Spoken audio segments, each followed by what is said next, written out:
Hola, mi nombre es Samuel, pastor de Nova. Muchísimas gracias por darle clic a este video. En verdad agradezco a Dios la oportunidad de poder compartir este mensaje contigo. Antes de continuar el video, déjame recordarte de algo súper rápido. Ponemos estos videos para ser de bendición para la iglesia. Nuestra esperanza es ver el evangelio arraigado en Latinoamérica y la gracia incondicional y transformadora de Cristo siendo real de una forma palpable en nuestra sociedad. Te recordamos que este video no sustituye tu compromiso ni tu presencia en tu iglesia local. Creemos que el evangelio forma parte integral de la vida en comunidad y de hecho el evangelio se refleja viviendo en comunidad, y es ahí donde vemos que nos perdonamos unos a otros, nos animamos unos a otros, nos exhortamos unos a otros, nos amamos unos a otros. Entonces ponemos estos videos con la esperanza de seguir anunciando el evangelio, pero también recordándote, invitándote a formar parte de una iglesia. Si no tienes una iglesia local, te recomendamos recursos como Coalición por el Evangelio, Iglered, el directorio de Acts 29. Ahí hay iglesias cristocéntricas con sana doctrina, con predicación expositiva. Te animamos a formar parte de una iglesia, a comprometerte con una iglesia, a ser de bendición para tu liderazgo y para la iglesia local en la ciudad donde estés. Esperamos que esta predicación sea de bendición para tu vida. Anhelamos que el evangelio siga transformando nuestra cultura, nuestro país, Latinoamérica, y te invitamos a seguir orando con nosotros para que el evangelio de Cristo, su gracia, siga transformando nuestros corazones, siga transformando nuestras iglesias, sigamos plantando iglesias y el nombre de Cristo siga siendo atesorado, amado y proclamado. Muchísimas gracias por darnos la oportunidad de compartir este mensaje contigo. Esperamos que te sea de bendición y gloria a Dios. Creyendo en Jesús, pongamos nuestra fe en Jesús, y poniendo nuestra fe en Jesús tengamos vida eterna. Entonces ese es el objetivo de Juan.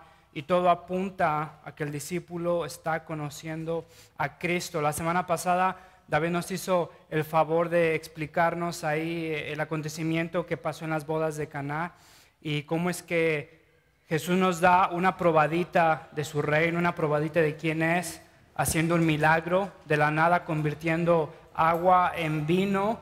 Y entonces te das cuenta que lo hizo para mostrar su gloria y que sus discípulos creyeran en Él. Si saliste de la prédica el domingo pasado, entonces creyendo que Dios te va a hacer tu milagrito, entonces no pusiste atención a lo que estaba diciendo la prédica. Estuvo bien explicado. Y entonces Jesús no hizo el milagro por su mamá. Su mamá no tenía autoridad por encima de Cristo. Su mamá no estaba intercediendo a Cristo por el bien de su pueblo. Eso no es lo que estaba pasando. Su mamá estaba intercediendo por ella misma en ese momento de estrés, en ese momento de quedar mal, en ese momento de que ya no hay vino, había repercusiones legales, cívicas. Entonces su mamá viene y quiere que la rescate, que la saque de ahí. Y entonces Jesús hace el milagro, pero lo hace soberanamente para mostrar su gloria, no para solventar el problema de su mamá.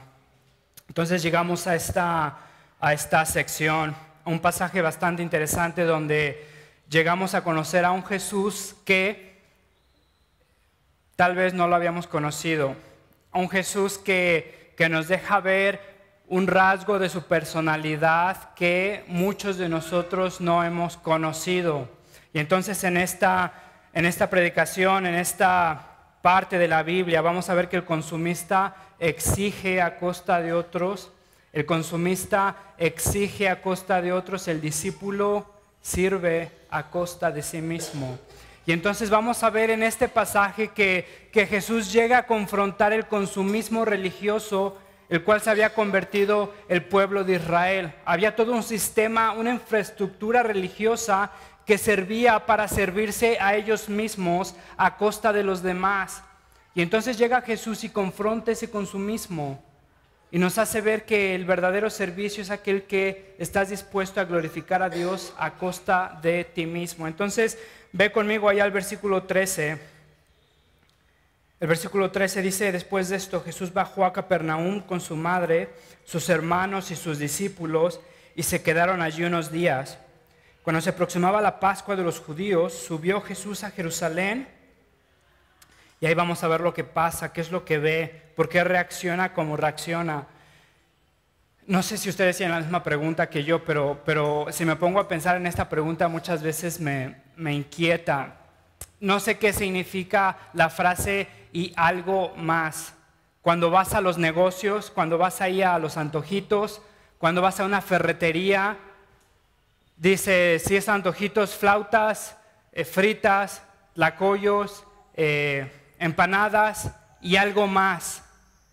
Y entonces es una frase que se ha vuelto bastante común, ¿no es cierto? Y algo más. No sé qué significa ese "y algo más", y no sé si sirva esa técnica de mercadotecnia, pero es muy común, "y algo más".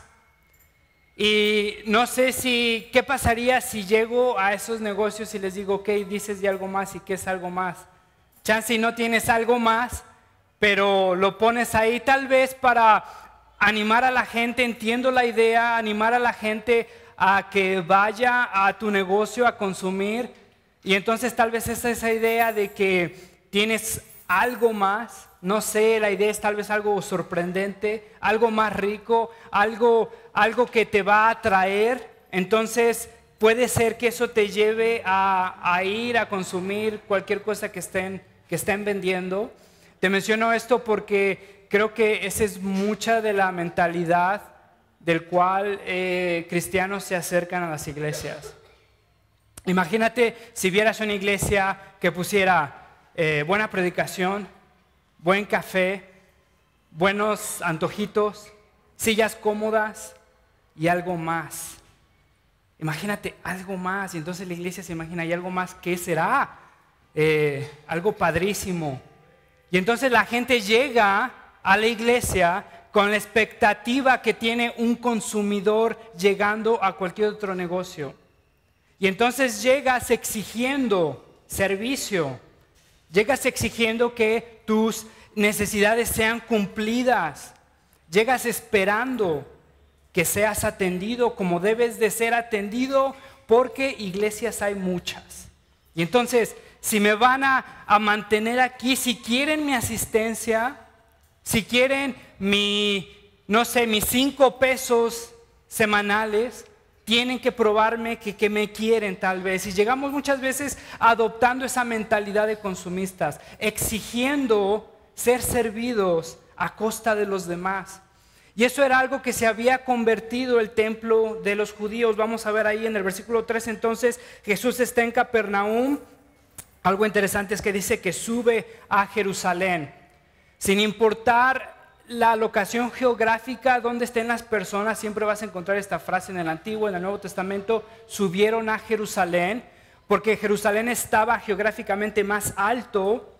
No solo eso, sino que nos deja ver la importancia de esa ciudad para los judíos. Entonces Jesús sube a Jerusalén, estaba en Capernaum, cerca de Jerusalén, sube en altitud. Y entonces dice, fíjate ahí, cuando se aproximaba la Pascua de los judíos. La Pascua de los judíos era el evento más importante de los judíos. Era uno de los 3 festivales de peregrinaje, donde la gente, sin importar dónde estuviera, tenía que subir a Jerusalén, y entonces tenía ahí que celebrar la Pascua. Y era un gozo celebrar la Pascua, no era una obligación. Era un evento donde recordabas la misericordia de Dios. Era un evento donde recordabas lo que Dios había hecho en tu vida como pueblo. ¿Y te acuerdas lo que se celebraba? Cuando Egipto estaba oprimiendo al pueblo de Israel, Israel sale bajo el instrumento, bajo la soberanía de Dios, por el instrumento de Moisés. Israel sale, y entonces el rescate del pueblo de Israel le costó la muerte de los primogénitos de todo el pueblo de Egipto. No solo eso, sino que para que el ángel de muerte saliera y cobrara la vida de los primogénitos egipcios, los judíos tenían que marcar las puertas con sangre. Y esa sangre era de un animal primogénito.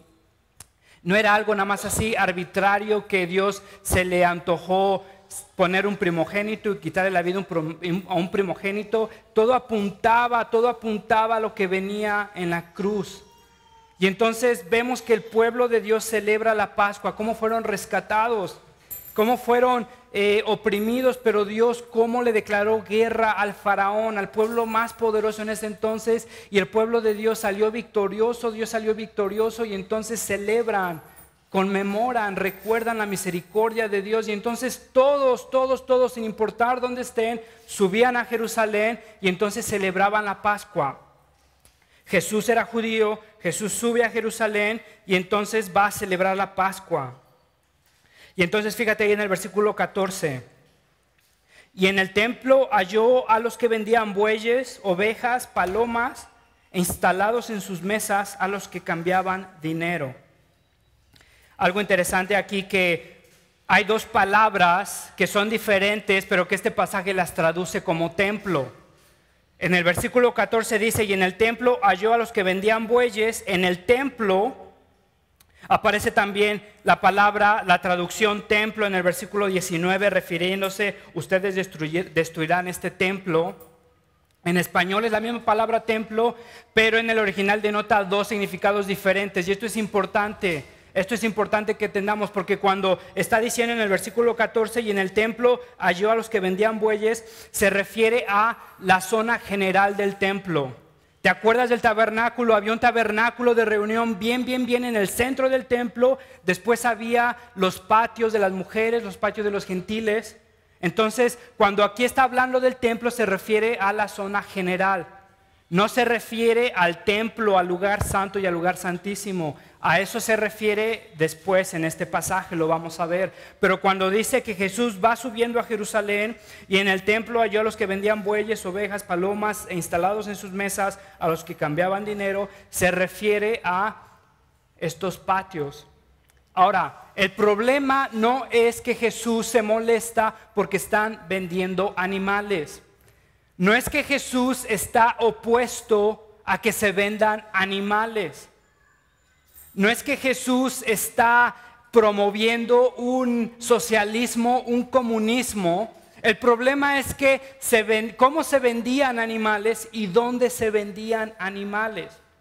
Entonces, cuando dice aquí que Jesús entra al templo, entró a los exteriores del templo, a los patios de los gentiles y de las mujeres. Y entonces estaban ocupando esos patios, esos lugares donde la gente estaba adorando anteriormente, pero los religiosos ocuparon estos lugares para poner ahí su negocio. Ahora, el problema era dónde se estaba vendiendo. Al ocupar estos lugares, entonces los gentiles, las personas que eran gentiles por nacimiento, pero habían llegado al judaísmo, prosélitos, otra palabra, entonces venían a adorar como cualquier otro judío, venían al templo a adorar, como gentiles venían a adorar a este patio, pero las autoridades, los religiosos, poniendo su negocio en estos patios, habían quitado la oportunidad de orar, de adorar, de venir a conmemorar la Pascua a estos gentiles que habían llegado a Dios. Ahora, ese es por qué Jesús reacciona como reacciona. No solo eso, sino la forma en la que se estaban vendiendo las cosas. No era fácil venir cargando un animal. Imagínate que el templo está en Monterrey. ¿Qué de bueno puede salir de Monterrey? Lo sé, pero bueno, imagínate que el templo esté en Monterrey. No es cierto, no tengo nada en contra de Monterrey. Si hay aquí un regio, está bien, los queremos. Pero imagínate si hay que seamos tal vez judíos, ¿no? Y entonces el templo está en Monterrey. Imagínate, vas a celebrar la Pascua y entonces vas a sacrificar tu animal. Tienes que llevar tu animal de donde estés a celebrar la Pascua. Ese animal tiene que estar perfecto. Ese animal es el que va a celebrarse para conmemorar la Pascua. Tiene que ser un primogénito, tiene que ser sin mancha, sin defecto. Ahora,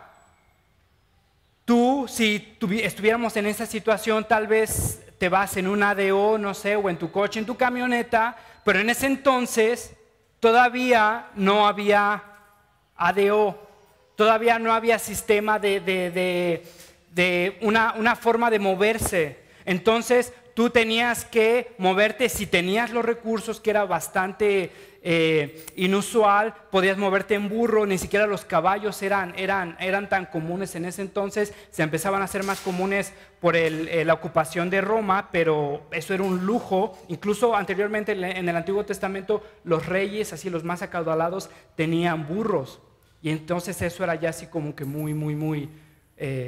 muchos recursos. Pero entonces si tienes los recursos puedes ir en burro, pero tienes que arriar este animal. Y entonces te vas caminando, te vas trotando y te tardas varios días. Tienes que viajar en la noche, tienes que viajar en el día y tienes que ir cuidando este animal. Si pasaba la de malas, que este animal se caía, se tropezaba, se lastimaba un ojo, se le agachaba una oreja, te regresas. Tienes que agarrar un animal perfecto, sin manchas, sin defecto. Para ese entonces, en lo que te regresabas, conseguías otro animal, ya el templo se cerraba, ya terminaba la Pascua. Entonces era un servicio que se hacía para estas personas y no era en sí nada malo, que se vendían. Incluso anteriormente se ponían afuera de la ciudad de Israel, donde los foráneos llegaban, compraban su animal y entonces podían ofrecer el animal. El problema era el modo en que se estaban vendiendo. Se vendían muchísimo más caros, y entonces había una costumbre donde si tú te la aventabas y traías tu animal desde Veracruz hasta Monterrey, y si tu animal llegaba completo, era una costumbre bien conocida que los sacerdotes le ponían peros al animal sin que tuviera defectos, para que tú lo compraras dentro del templo muchísimo más caro, y entonces entre el comerciante y el sacerdote se iban michas. Esa era una extorsión, era todo un sistema donde el templo, los líderes estaban enriqueciendo, estaban empobreciendo a los demás. No solo eso, sino que los cambistas, de los que cambiaban las monedas, según ellos eran muy solemnes. Entonces, ¿cómo es posible que vas a comprar un sacrificio con tu moneda ahí donde tiene la cara del emperador? Debes de ser solemne, debes de tener una moneda pura. Entonces había todo un sistema de cambio donde llegabas, cambiabas tu moneda y te daban una moneda para que pudieras comprar tu animal. El problema era que los intereses por ese cambio eran hasta 10 veces mayores de lo que estabas comprando.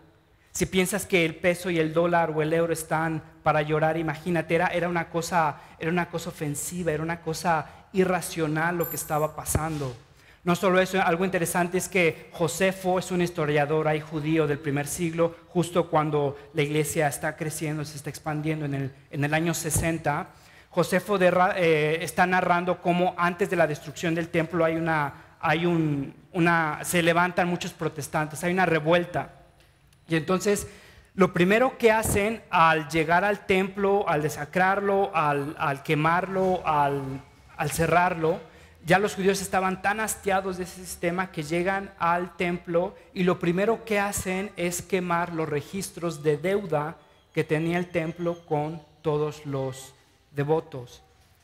Entonces el templo incluso estaba anotando deudas para aquellos pobres que no podían tal vez adorar o comprar. Entonces era un sistema corrupto, la gente se estaba enriqueciendo. Llega Jesús, fíjate en el versículo 14, halló a los que vendían bueyes, ovejas y palomas instalados en sus mesas, a los que cambiaban dinero. En el versículo 15, entonces haciendo un látigo de cuerdas, echó a todos del templo juntamente con sus ovejas y sus bueyes, regó por el suelo las monedas de los que cambiaban dinero y derribó sus mesas. En el versículo 15 empieza con entonces. Cuando leas entonces en el Evangelio de Juan, prepárate para ver algo de mucha tensión o algo de mucha acción, y entonces es la manera del evangelista de anunciarte, aquí va a haber algo grueso, aquí va a pasar una confrontación de Jesús con los judíos. Entonces en el versículo 15 dice entonces, en el versículo 18 dice entonces, es la reacción de los judíos. En el versículo 15 vemos la reacción de Jesús. Entonces, haciendo un látigo de cuerdas, echó a todos, volcó la mesa de los cambistas.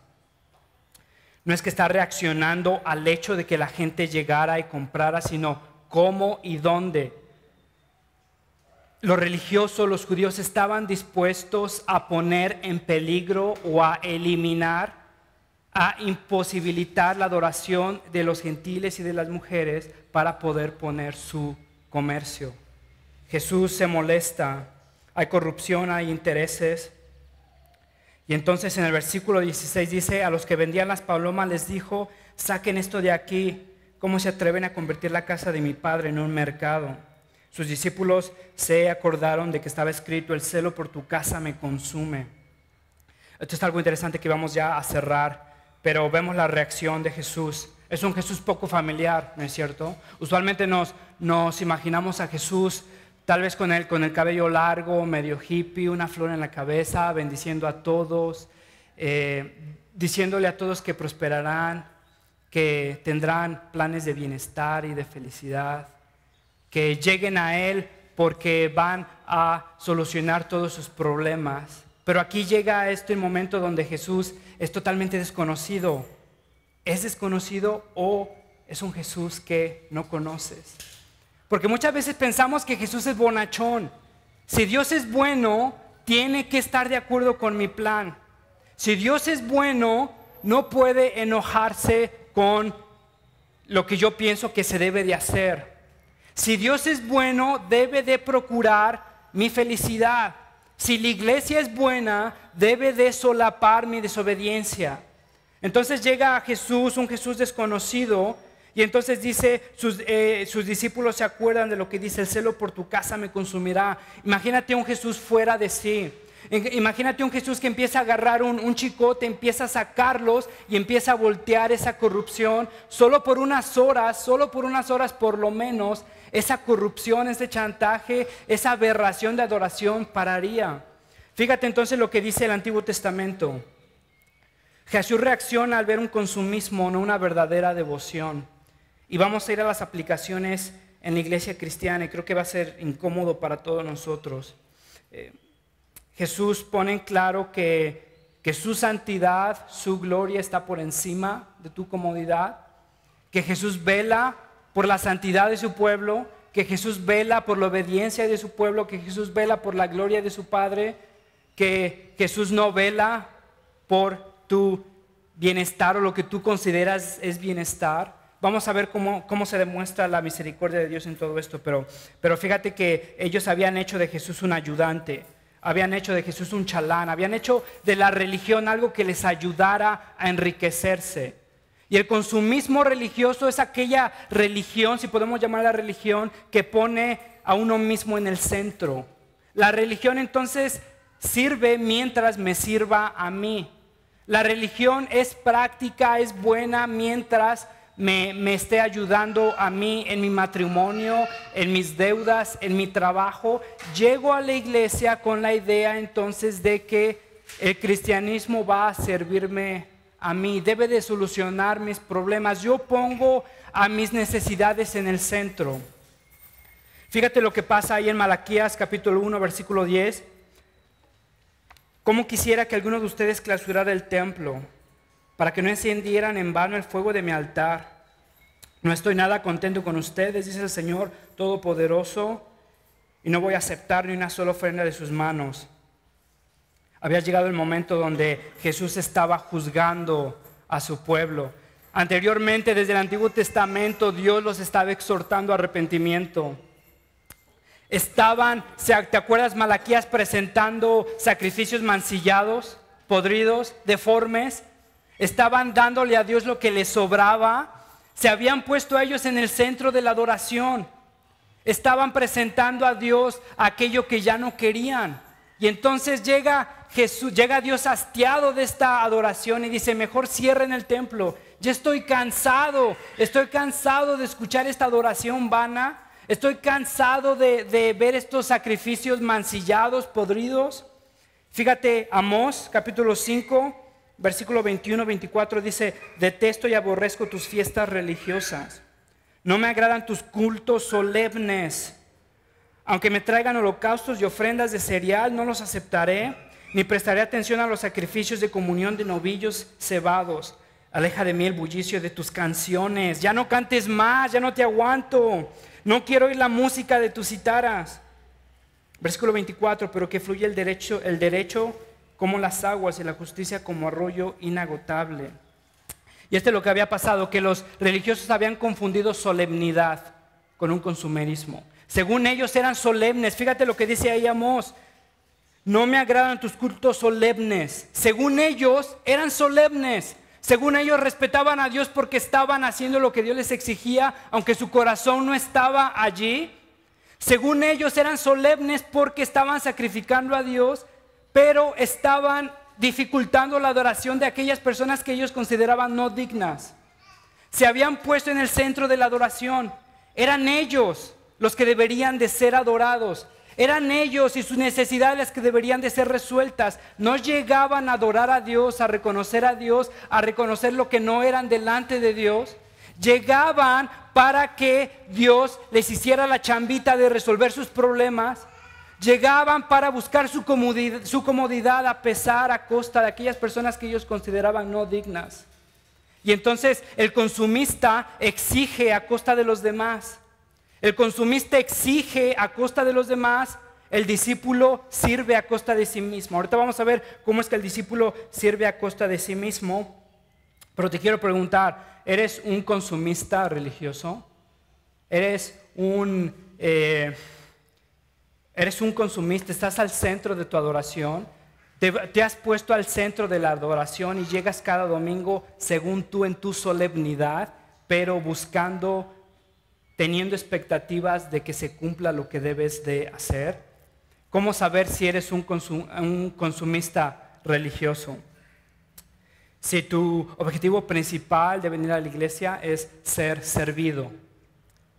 Si no has considerado que el objetivo principal de venir a la iglesia es ser asombrado por la gloria de Dios y ese asombro te mueva a adorarlo sirviendo a los demás. Si tienes más opiniones de la iglesia y de liderazgo y de cómo se hacen las cosas que horas de servicio a tu iglesia. Eres un consumista si tu estándar de buena iglesia es buen café, buenas sillas, buena decoración, o tu estándar de buena iglesia es buena enseñanza, teológicamente centrada, pero esa enseñanza, por más sana que sea, es incapaz de moverte a obediencia, a servicio. Eres consumista si estás dispuesto a escuchar el consejo de tu iglesia mientras esté de acuerdo con tu consejo, pero el día de mañana que la iglesia te dé un consejo que esté en contra de lo que tú piensas es lo incorrecto, te despides. Vienes a la iglesia a consumir. Vienes a la iglesia a buscar ese y algo más. Vienes a la iglesia a sorprenderte de lo maravilloso que eres, de lo especial que eres, de que te recuerden que Dios debe de hincarse delante de ti y preguntarte qué es lo que deseas, cómo puedo hacer tu vida más fácil, cómo puedo hacer tu vida más feliz. El pueblo de Dios debería de juntarse en la Pascua recordando lo que Dios era. Lo majestuoso que Dios era, la misericordia que Dios había mostrado rescatándolos, no porque eran un pueblo especial, no porque tenían potencial de muchas cosas, porque eran el pueblo más pequeño dentro de todos, el más insignificante, el más testarudo, y Dios, movido por su misericordia y solamente por su misericordia, decide rescatarlos, cuando bien podría haber dejarlos en Egipto, levantarse otro pueblo muchísimo mejor. Llegaban a adorar a Dios, olvidarse de ellos. Eres consumista si piensas que la adoración es muy larga, muy corta, muy todo al mismo tiempo. Eres consumista si estás simplemente pensando en cómo es que podría ser mejor, pero no te centras en adorar a Dios, en lo que tú no eres y en lo que Dios es. Eres consumista, te has puesto delante de la adoración. Fíjate una cita de Eugene Peterson. Y esta cita está un poco larga, pero vale la pena. Sígueme, te la voy a repetir. Hay 1000 maneras de ser religiosos sin someterse al señorío de Cristo. Hay 1000 maneras de ser religiosos sin someterse al señorío de Cristo, y la mayoría de nosotros somos expertos en eso. Tenemos sentimientos religiosos, pero están muy alejados de lo que Cristo hizo en el Calvario. Si bien todos tenemos ganas profundas e insaciables por Dios, ninguno de nosotros tiene un deseo por Él. Pon atención en esta frase. Lo que realmente queremos es ser nuestros propios dioses y estamos dispuestos a tener cualquier otro Dios que esté allí para ayudarnos con nuestro objetivo. Ese es un consumista. Ese es un consumista. Estás con Dios simplemente para que te ayude a llegar a tu objetivo. No estás con un Dios soberano, con un Dios donde tú te rindes a su voluntad, sino con un Dios que te da la idea, la perspectiva, la expectativa de que te va a cumplir tus deseos. Buscas una iglesia y algo más. Y tal vez en la nomenclatura que usamos nos ha ayudado a esta confusión, ¿no es cierto? El servicio de adoración. El servicio de adoración, como si la iglesia se juntara cada domingo para servirnos a nosotros. Adoramos a Dios y nos juntamos para servir a Dios, para adorar a Dios, para recordar lo que no somos, lo que Dios es. Fíjate el versículo 18. Entonces los judíos reaccionaron preguntándole: ¿qué señal puedes mostrarnos para actuar de esta manera? Y aquí es una buena pregunta teológica, pero enmascara su dureza de corazón. Porque Jesús les estaba poniendo el dedo en la llaga. Hubiera sido para que dijeran: hemos hecho de este templo una cueva de ladrones. Hemos hecho de este templo un mercado. Es cierto, no sé quién eres tú, pero lo que me acabas de decir es muy cierto. Pero no hicieron eso. Lo que hicieron es entonces ofenderse de que habían puesto en duda su autoridad. Entonces, ¿quién eres tú y qué señal nos das? ¿Qué señal les da? La señal se las habían dado ahí delante de ellos. Fíjate de forma rápida, Zacarías 14, 21. Todo olla de Jerusalén y de Judá será consagrada al Señor Todopoderoso, y todo el que vaya a sacrificar tomará alguna de esas ollas y cocinará en ellas. En aquel día no habrá más mercaderes en el templo del Señor Todopoderoso. Está hablando del día en el que el Mesías llegara al templo. ¿No se supone que estas personas leían su Biblia? ¿No se supone que estas personas conocían las señales de la llegada del Mesías? Estaban tan apartadas de Dios, que pedían señales y rechazaban las señales dadas por Dios. Fíjate, Malaquías 3:3, se sentará como fundidor y purificador de plata. Purificará a los levitas y los refinará como se refina el oro y la plata. Entonces traerá el Señor ofrendas conforme a la justicia. Malaquías está antes de Jesús. Estas personas eran las que enseñaban la palabra de Dios. Se supone que conocían, y al ver a Jesús lo que hacía, reconocían: estamos en problemas. Es cierto, está limpiando el templo. Pedían señales, pero rechazaban el conocimiento de Dios. Esta es otra señal de su consumismo. ¿No te ha pasado que estás haciendo algo que sabes que no se debe de hacer? Y entonces, mira, Señor, ya sé que estoy aquí, no sé, desviando fondos, pero dame una señal y que no me cachen. Y si no me cachen, ya lo voy a dar a la iglesia. ¿Te ha pasado? ¿Te ha pasado? Sí, te ha pasado y lo sé. Señor, híjole, mira, sé que esta persona no es la que con la que debería de estar, pero mira, mándame una señal. Y si el autobús de aquí dice Lomas Verdes, Señor, lo voy a llevar a la iglesia. Estás rechazando lo explícito y estás pidiendo señales. Olvídate de las señales que dice su palabra. Fíjate lo que dice D.A. Carson. Una señal que satisfaga al público, un milagro realizado a la orden hubiera significado la domesticación de Dios. Una señal que satisfaga al público, un milagro realizado a la orden hubiera significado la domesticación de Dios. Ese tipo de Dios está dispuesto a hacer obras impresionantes para mantener la fidelidad de sus devotos, y ese tipo de fidelidad no vale la pena mantener. Le estás pidiendo una señal a Jesús cuando te la está dando, ¿y qué quieres que haga? ¿Que te haga un milagrito ahí porque tú se lo pides? Si Dios te va a dar una señal, te la va a dar en su tiempo y en su forma. Y eso es lo que pasa. Jesús les da una señal en un tiempo señalado y en una forma señalada, y apunta a su muerte. Y entonces, ¿te acuerdas que hablé de 2 palabras para templo? Se utiliza la segunda en esta respuesta cuando dice: ustedes destruyan este templo y yo lo reconstruiré en 3 días. Está hablando de sí mismo, está hablando de su templo. Y entonces fíjate esto, que Jesús dice: el celo por mi Padre, el celo por la casa de mi Padre me consume. Últimamente iba a ser consumido por ese celo en la cruz de Cristo. Cristo está apuntando a su muerte. Cristo está confrontando la idolatría de estas personas, y en su misericordia es capaz y está dispuesto a hacernos sentir incómodos. La reacción de los judíos demuestra que ni siquiera se habían dado cuenta. Era tan en su cultura que ellos, incluso los líderes, lo estaban haciendo, Jesús tiene la misericordia de confrontar, de meterse a esos lugares incómodos y de llamarnos al arrepentimiento. Entonces Jesús purifica el templo, Jesús derroca este templo y entonces purifica a su pueblo en su muerte. Cristo confronta nuestro pecado, Cristo adora a Dios con su sufrimiento. El consumista exige a costa de los demás, el discípulo sirve a costa de sí mismo. Cristo sirve a costa de sí mismo. Los demás estaban viendo cómo cumplimos nuestras necesidades. Cristo estaba preguntándose cómo puedo apuntar a este pueblo a Dios, cómo puedo alabar a Dios.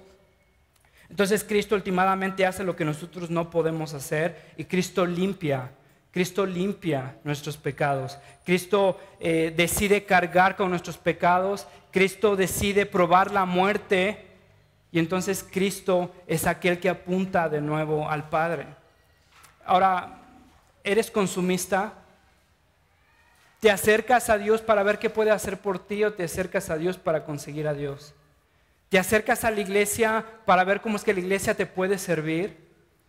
¿Vives frustrado porque la iglesia debería de reunirse más contigo y la iglesia debería de tener más para ti, pero pocas veces te preguntas cómo es que yo puedo servir a mis hermanos dentro de la iglesia?